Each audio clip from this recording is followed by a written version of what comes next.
હું એમના સ્વજનોનું દુઃખ સમજી શકું એમ છું, પરંતુ અમારી લાગણી પણ એમની સાથે જ છે. એ પણ આપ લોકો સૌ સમજી શકશો, કારણ કે કોઈ પણ હોસ્પિટલ માટે દર્દી જેનું ભગવાન છે, અને કોઈ પણ ડૉક્ટર જ્યારે પેશન્ટની સારવાર કરે ત્યારે પેશન્ટનું હંમેશા સારું અને પેશન્ટ માટે જે ઉત્તમમાં ઉત્તમ સારવાર એમના અનુભવ અને એમના ક્વોલિફિકેશન પ્રમાણે આપી શકે તે જ વિચારતો હોય છે.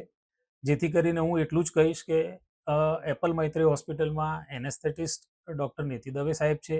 એ છેલ્લા 25 વર્ષથી ઉપર એનેસ્થેશિયા આપતા આવ્યા છે. એ ડૉક્ટર નિહાર માયાણી છે. એ પણ એક ક્વોલિફાઈડ ઓર્થોપેડિક સર્જન છે અને અનુભવી સર્જન છે.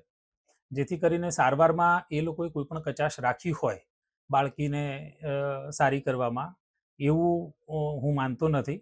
અને જે કંઈ પણ હશે એ ચોક્કસ તપાસમાં બહાર આવશે જ, જેથી કરી અને ડૉક્ટર્સ પણ જે એમની બેસ્ટ એફર્ટ આપી રહ્યા છે એ પણ આપને તથા સમાજને એનો ચોક્કસ ખ્યાલ આવશે. હવે મૃત્યુનું કારણ તો પોસ્ટમોર્ટમ રિપોર્ટ પરથી આપણને જાણવા ચોક્કસ મળી જશે.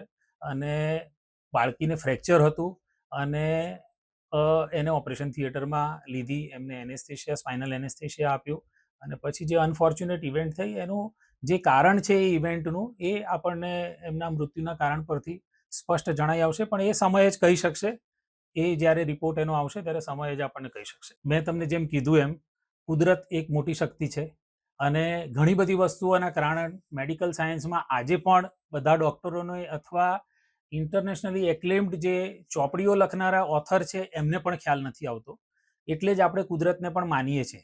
બરોબર છે? એટલે કોઈ કારણસર કોઈ અનફોર્ચ્યુનેટ ઇવેન્ટ થાય તો એ અમારા મેડિકલ સાયન્સમાં આ વસ્તુઓ રેગ્યુલર થતી હોય છે, અને કદાચ તમે પણ આ વસ્તુના સાક્ષી છો. અને આપણે સમાજ આખો જ આ વસ્તુનો સાક્ષી છે, કારણ કે આપણી આસપાસ અથવા આપણા ફેમિલીમાં અથવા આપણી ગામમાં, સમાજમાં ક્યાંક ને ક્યાંક આવા કોઈક ને કોઈક બનાવો તમે પણ સાંભળ્યા તો હશે જ, કે જેના કારણો એક ડૉક્ટર તરીકે અમને પણ નથી મળી શકતા. તદ્દન લાગણી એમની બરોબર છે, કારણ કે એમણે એમનું સ્વજન ગુમાવ્યું છે. પણ એની સાથે હું એ પણ આપને ચોક્કસ કહીશ કે જેમ મેં તમને કીધું કે એનેસ્થેટિસ્ટ બહુ જ અનુભવી છે, અને જો દવાનો કંઈ ઓવરડોઝ અથવા દવાની માત્રામાં કંઈ પણ ફેરફાર હશે તો એ ચોક્કસ આપણને તપાસમાં જાણવા મળવાનું છે.